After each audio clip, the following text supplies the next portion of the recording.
Misinformation disinformation তৈরি করা এবং স্প্রেড করা একটা অপরাধ। ডাক বিভাগের কাজের বৈচিত্র্যতে ঢাকা মহানগর পুলিশের ওভারস্পিড সংক্রান্ত মামলার ডকুমেন্টস ডাক বিভাগের মাধ্যমে প্রেরণ করা হচ্ছে। আপনারা জানেন অনেকগুলো জায়গায় স্বয়ংক্রিয়ভাবে হচ্ছে, আবার কোনো জায়গায় ম্যানুয়ালি হচ্ছে, সেটা ডাক বিভাগের মাধ্যমে হচ্ছে। ফুলফিলমেন্ট সেন্টার স্থাপন ও পচনশীল খাদ্যদ্রব্য পরিবহনের সুবিধার্থে চিরা চেম্বার স্থাপন করা হয়েছে। এই সপ্তাহের মধ্যে 100টি ফ্র্যাঞ্চাইজি চালুর উদ্যোগ গ্রহণ করা হয়েছে। হযরত শাহ মখদুম বিমানবন্দর, সৈয়দপুর বিমানবন্দর, ঢাকা বিমানবন্দর, রেল স্টেশন, কক্সবাজার রেল স্টেশনে ওয়াইফাই আরও বেশ কিছু জায়গায় রয়েছে। আরেকটা তথ্য একটু আমি আপনাদেরকে একটু দিয়ে রাখি, সেটা হচ্ছে তথ্য মন্ত্রণালয়ে। এটা একটু গুরুত্বপূর্ণ, আমরা আশা করি আপনারা এই তথ্যটাও জনগণের কাছে পৌঁছে দেবেন। মিসইনফরমেশন ডিসইনফরমেশন তৈরি করা এবং স্প্রেড করা একটা অপরাধ।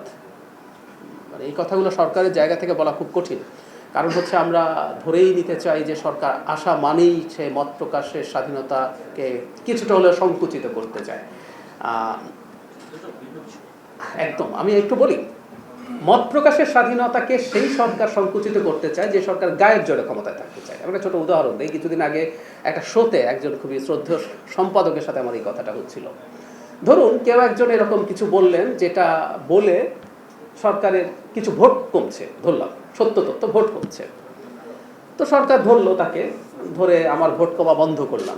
অথবা স্বৈরাচারী সরকার হলে কি করে, আসলে তো ভোটের হিসাব নেই, সে ভয় দেখায়, তুমি যদি আমার বিরুদ্ধে কিছু বলো আমি তোমাকে বিপদে ফেলে দিতে পারি। আচ্ছা, যে সরকার নির্বাচন করবে, ধরলাম যে কেউ একজন সমালোচনা করছেন, আপনাদের যে কোনো একজন, এই সমালোচনায় সরকারের ভোট কমছে, কয়েকশো ভোট কমলো, কয়েক হাজার ভোট কমলো, কিন্তু তাকে অন্যায় বা সঠিক তথ্য দেওয়ার জন্য যদি গ্রেফতার করা হয়, ভোট তার 100 গুণ 1000 গুণ কমে যায়, ইজন্ট ইট? সো যে সরকারটা গণতান্ত্রিকভাবে কাজ করে, গণতান্ত্রিকভাবে আবার নির্বাচিত হতে চায়, সে সরকার প্রকৃত মত প্রকাশকে কোনোদিনও ব্যাহত করবে না, তার যত পেইনফুলি লাগুক না কেন। প্রচুর সত্য তথ্য আছে না সরকারকে সমালোচনা করার, প্রচুর সত্য তথ্য আছে। আমি যদি তুলেও দেই আপনাদের সামনে, ধরুন কুষ্টিয়া একটা মর্মান্তিক ঘটনা ঘটেছে, এটা নিয়ে কি আপনি সরকারকে ব্লেম করতে পারেন না? You can do that. দিনের শেষে এটা সরকারের দায়িত্ব ছিল এটা ঠেকানো, সরকার ব্যর্থ হয়েছে।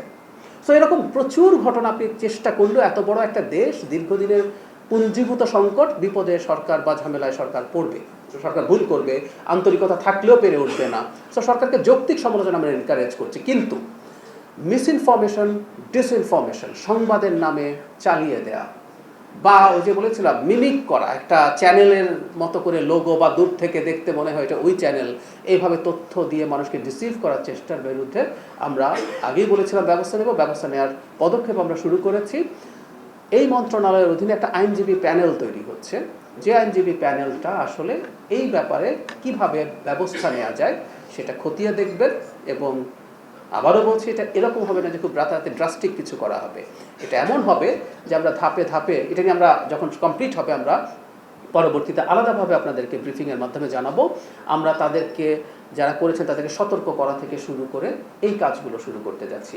আমি আবারও দেশবাসীর উদ্দেশ্যে, জনগণের উদ্দেশ্যে এটা বলছি, মিসইনফরমেশন বা ডিসইনফরমেশন যেটাই হোক না কেন, যেটা ভুলে হোক অথবা ইচ্ছাকৃতভাবে হোক, যিনি তৈরি করছেন এবং যিনি ছড়িয়ে দিচ্ছেন তিনি যেন এই ব্যাপারে সতর্ক থাকেন। এখন প্রশ্ন আসতে পারে যে আমরা কি জনগণকে সতর্ক করার জন্য কিছু করছি? এক্স্যাক্টলি, আমরা এই কাজটাও করছি।